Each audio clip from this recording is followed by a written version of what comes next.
excluding data from 10 testing laboratories. Now, the independent research group Okta says today's tally is much higher than it earlier projected. Okta also says it is possible the country will see 40,000 cases daily towards the end of the week or next week. But Okta warning once this happens, it would be, quote, close to the worst case scenario. The group explains the country will have difficulty seeing the true COVID-19 situation since it can only conduct 70,000 RT-PCR tests per day. Now, health workers slamming a change in government policy that will give them less time to rest or recover if they catch COVID-19 or become a close contact. Now, Tristan Nadalo has more. Tristan, what else are healthcare workers saying?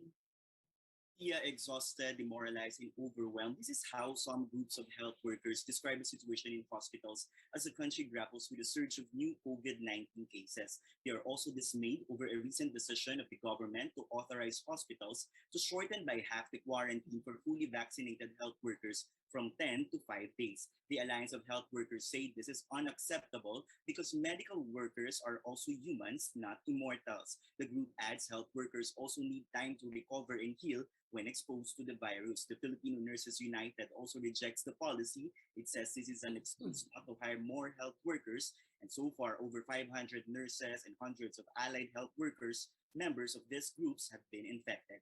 Back to you. Yeah, Tristan, the country's biggest COVID-19 referral hospital, the Philippine General Hospital, PGH in Manila, is in crisis mode. Hundreds of its workers are sick. How is PGH dealing with this? The almost 400 health workers and staff of the Philippine General Hospital have caught the virus, so the hospital administration tweaked quarantine protocols for fully vaccinated staff. The hospital management is letting staff without symptoms and COVID-19 free to work. It also closed down some of its wards so that personnel can be diverted to COVID-19 facilities. The hospital says the staff goes through regular testing and are given complete protective equipment. Back to you. And how is the all over the country? The average utilization of ICU beds, isolation beds, and COVID-19 beds nationwide is above 35%.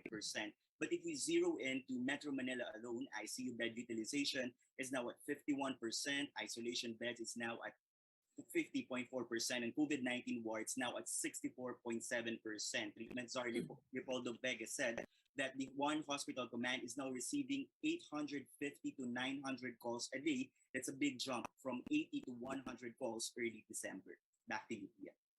Tristan Nodalo there reporting. Now, the government considering shortening further the 7-day quarantine for fully vaccinated people identified as close contacts. Presidential advisor for COVID-19 response, Vince Dizon, says they are reviewing the quarantine period in other countries like the United States, which cut the duration down to 5 days after exposure. Dizon, also the testing czar, adds they are also looking at cheaper COVID-19 tests, but still making sure private laboratories do not lose money. Now, despite the record increase in cases, Metro Manila mayors stand firm. The region should stay under alert level 3 for now. George Kiva is joining us now for more details. George, why do mayors want to keep the current restrictions and not escalate that to alert level 4? Via MMDA Chairman Ben-Hur Avalos spoke in behalf of Metro Manila mayors earlier. He gave a number of reasons to maintain the mid-level alert. Most local governments are carrying out laws restricting the movement of unvaccinated and partially vaccinated people. The region has a high vaccination rate with more than 10.5 million people fully vaccinated and almost 1 million with booster shots. Bed utilization rates in ICUs, wards, and isolation facilities are still within range, and citing Okta research, the Omicron surge is slowing down. Avalos says they are continuously monitoring the situation and will immediately call the health department's attention should the numbers continue to rise. Back to you, Pia. George, over the weekend, there was that unverified information that was going around, as is always the case, no, that Metro Manila would be put under alert level 4, causing quite a bit of panic among people. What do officials say about this? Well, Avalos says the public should remain calm and listen to reliable sources of information. He warns those spreading misinformation that authorities will run after them. In the meantime, he says, while there are breakthrough cases, most have no symptoms or just mild, which means vaccines are working.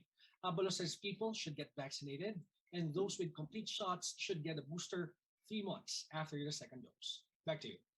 Yeah, George, I have another question, but before that, I wanted to follow up lang. No? So you have those local ordinances that would not allow unvaccinated people to leave their homes, but if you want to get them to, to the vaccination centers, Mhm. meron bang clarification ng local governments dito? Paano yon? So makakalabas ang unvaccinated para magpabakuna o hindi? Well, they can if they want to get vaccinated, they can go to vaccination centers because this is still part of getting medical services from the government. So that's an exemption. They want to go out, but of Okay. course, people can. Well, there are several other exemptions if they want to get basic needs, no, or basic necessities, and if they're going to get medical services or other essential services. Okay, that clarification very important kasi baka may nakikinig o nanonood na hindi pa rin bakunado at nagtatanong nga sila. But George, okay, balik na tayo dun sa isa pang follow-up question. No? Because COVID-19 Task Force Advisor Dr. Teddy Erbosa is saying that declaring alert level 4 is possible if the healthcare system hits full capacity. And Dr. Erbosa pointing out data on utilization rate does not reflect the actual situation on the ground. So, That's so right. I'm sorry, just add to that na lang, yeah. Yeah, that's right. But the main basis that the MMDA or the Metro Manila Council is citing are the numbers that they got from the health department. For the ICU beds, as of January 9, I'm just looking at my numbers right now, the utilization rate is at 52%. The isolation beds is at 50%, ward beds is at 65, and the use of ventilators is at 26%.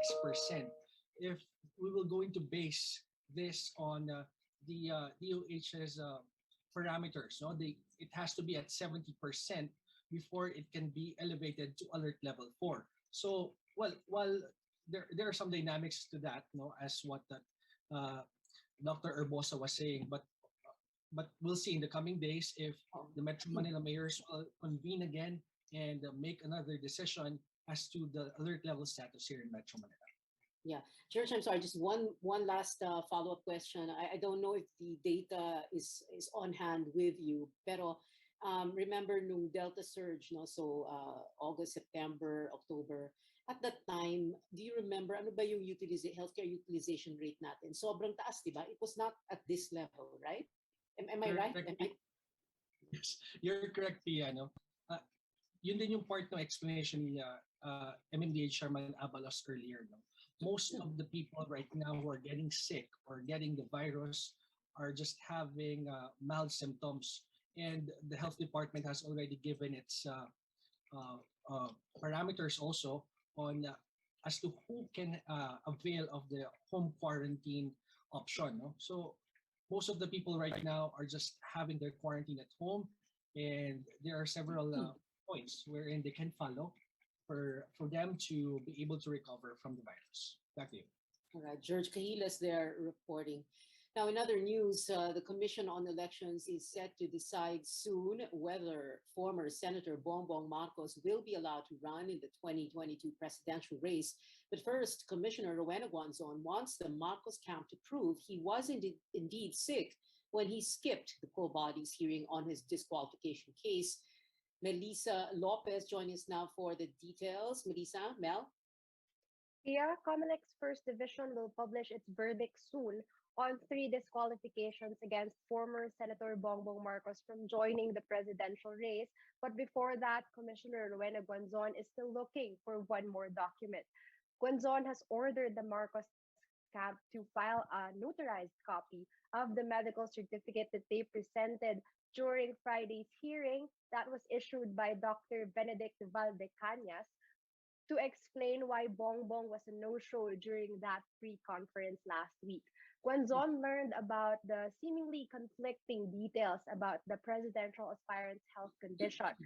The commissioner was looking for Marcos last week repeatedly, but his lawyer simply first said that he was not feeling well. She did not take that answer. She was not satisfied with that, so she wanted that certificate.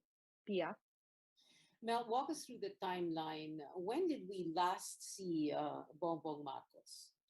All right. So Marcos's last public appearance known to us was on Thursday afternoon. So that's the eve of the pre-conference when he attended his second radio interview for the day. So what happened then was Marcos started the morning with a first radio interview, and then his doctor visited him at home for a consultation at 10 in the morning, and then that second and so far final appearance, as we know now.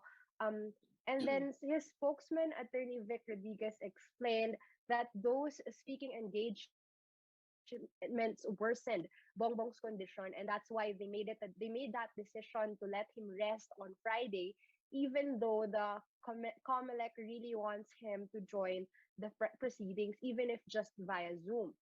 And then his lawyers presented the medical certificate, which Guanzon once notarized, from Eagle Wellness Center, where the doctor claimed that Bongbong had difficulty speaking because he supposedly had sore throat and flu-like symptoms after getting exposed to two COVID positive individuals. But when Guanzon learned about all this, the radio interviews, she said she will make the doctor explain. And Akbayan Party List, one of the petitioners behind the disqualification cases, said COMELEC should sanction Bongbong for lying to them. Back to you, Pia. Mel, now that the case hearings are over, can you explain the arguments raised by the lawyers of former Senator Marcos against those petitions blocking his presidential bid? Well, based on the memorandum that was submitted to COMELEC yesterday, Marcos's lawyers insisted anew that he is qualified to run as president this time because he was allowed to. There were no problems he encountered when he ran for previous positions and he won in previous positions, except when he last ran as vice president in 2016. Upon the non-filing of income tax returns, which is the main argument, one of the main arguments raised by the petitions, the camp said Marcos didn't really have ill will, or it was not intentional rather, for him to forget to file his ITRs.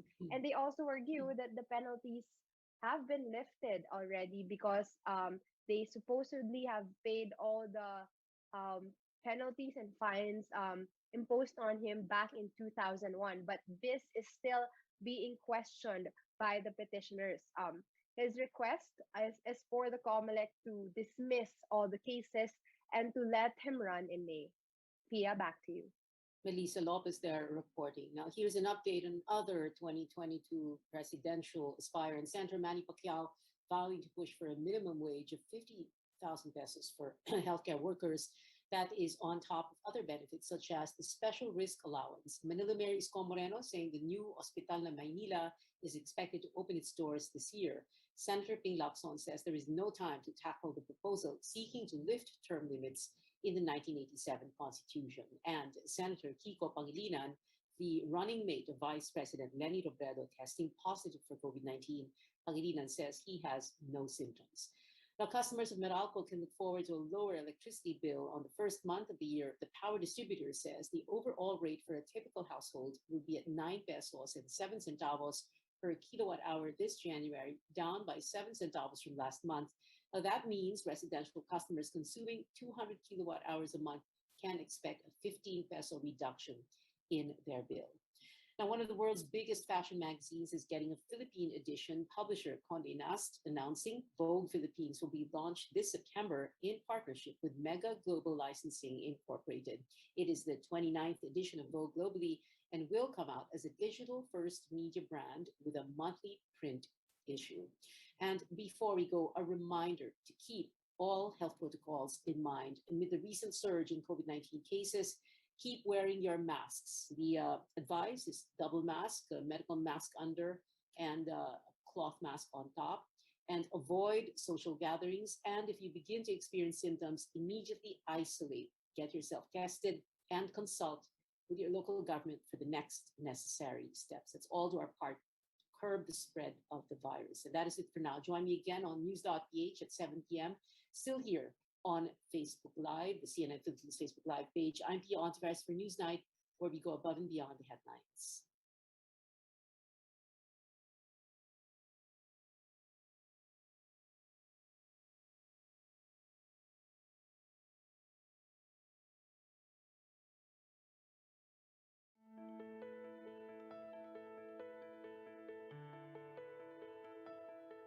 According to research, dandruff affects approximately 50% of the general population worldwide. That's nearly 4 billion people. And while it isn't contagious or life-threatening for the most part, it can be quite annoying and oftentimes embarrassing. The good news is that dandruff is very treatable and it doesn't cause long-term problems. I'm Dr. Freddy Gomez. Our goal here on the program is to help you better understand the care you need and deserve. You're watching NetTalk Health Talk.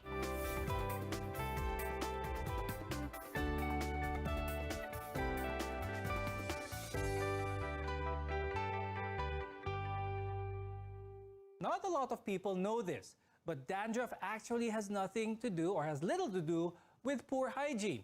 It's actually a result of excess shedding of dead skin cells from your scalp. Now, here to help us learn more about this condition, with us is Dr. J.V. James Barrett. He's a dermatologist from the Philippine General Hospital. Also with us is Dr. Ana Aurelia Santos, who is a hair specialist from East Avenue Medical Center. Now, I'll start the conversation with Dr. J.V. muna. How can these symptoms of dandruff specifically affect a person aside from the obvious flakes on their head? The most prominent complaint when it comes to dandruff, aside from the flakiness, is the itch.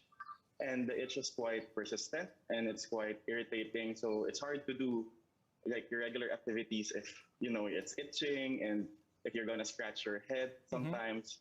Like when you're at school or at work, it's gonna be a bit embarrassing also. Sometimes the lack of shampooing can cause an oily buildup in the scalp, resulting in dandruff. However, even if you wash your hair regularly, you can still get those pesky flakes.